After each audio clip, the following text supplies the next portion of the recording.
పెద్దవాడిని అయిపోయానయ్యా, కాశీ వెళ్ళాలనుకుంటున్నాను, నీ పెద్ద కొడుకు ముత్తుస్వామి దీక్షితుల్ని నాతో సాయం పంపుతావా అన్నారు. ఆ రోజుల్లో కాశీ వెళ్ళడం అంటే కాటికి వెళ్ళడంతో సమానం, అందున పెద్ద కొడుకు నేను పంపనన్నారు. తెలుసున్నటువంటి జమీందారు ఒక ఆయన అన్నారు, విశ్వామిత్రుడు రాముణ్ణి పంపమంటే దశరథుడు కూడా ఇలాగే మాట్లాడాడయా, పంపినందుకు ఎన్ని విద్యలో నేర్పి పంపాడైనా. చిదంబరనాథ శాస్త్రి గారు అంటే సాక్షాత్తుగా విశ్వామిత్రుడు లాంటి వాడు, పంపవయ్యా అన్నారు. ఆ చిదంబరనాథ శాస్త్రి గారు ముత్తుస్వామి దీక్షితుడిని తీసుకుని కాశీపట్టణానికి చేరుకున్నారు. 5 సంవత్సరములు రోజు గంగా స్నానం, కాశీ విశ్వేశ్వరుడి దర్శనం, గురుపాద సేవ. సంగీత శాస్త్రంలో ఎన్ని విషయాలున్నాయో అన్ని నేర్పించారు ముత్తుస్వామి దీక్షితుడికి. ఒకానొక రోజున పిలిచి అన్నారు, నీకు నీ తల్లిదండ్రుల దగ్గరికి వెళ్ళిపోవాలని లేదా అని అడిగారు. లేదు, నాకు ఇలా గురు శుశ్రూషలో, గంగా స్నానంలో, అన్నపూర్ణమ్మ చేతి అన్నంలో, విశ్వనాథుడి సేవలో ధరించిపోవాలని అన్నారు. నువ్వు అలా అనకూడదు నాన్న, నువ్వు నీ తల్లిదండ్రుల దగ్గరికి వెళ్ళిపోవాలి. గురువు గారు మీరు అన్నారు. ఆయన నవ్వి అన్నారు, నా కాలం అయిపోయింది, నేను ఈ గంగలో కలిసిపోతున్నాను అన్నారు. అంత మాట అనవద్దు అన్నారు ముత్తుస్వామి దీక్షితర్.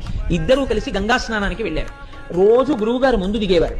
గురువు గారు ఒడ్డున నిలబడి అన్నారు, దీక్షితర్ ముందు నువ్వు నదిలోకి దిగి రోజు మనం ఎక్కడ స్నానం చేస్తున్నామో అక్కడి వరకు కాకుండా ఇంకొంచెం ముందుకెళ్ళు అన్నారు. ముత్తుస్వామి దీక్షితర్ వారు ముందుకెళ్ళారు. ముందుకెళ్ళి నా కాళ్ళకి ఏదో తగిలింది అన్నారు. ఏది తగిలిందో అది చేతులతో పైకెత్తు అన్నారు. ఆయన ఓంగి చేతులతో పైకెత్తారు. గంగా నది ఆయనకి కటాక్షించిన ప్రసాదం, ఒక వీణ దొరికింది ముత్తుస్వామి దీక్షితుడికి. నీవు అమ్మవారి అనుగ్రహాన్ని పొందావురా నాయనా, సంగీత సామ్రాజ్యంలో నీ పేరు చిరస్థాయి అయిపోతుంది, పైకి రా.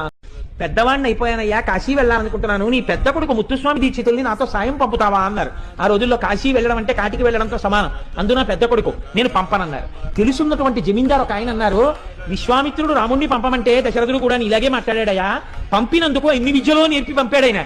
చిదంబరనాథ శాస్త్రి గారు అంటే సాక్షాత్తుగా విశ్వామిత్రుడు లాంటి వాడు, పంపవయ్యా అన్నారు. ఆ చిదంబరనాథ శాస్త్రి గారు ముత్తుస్వామి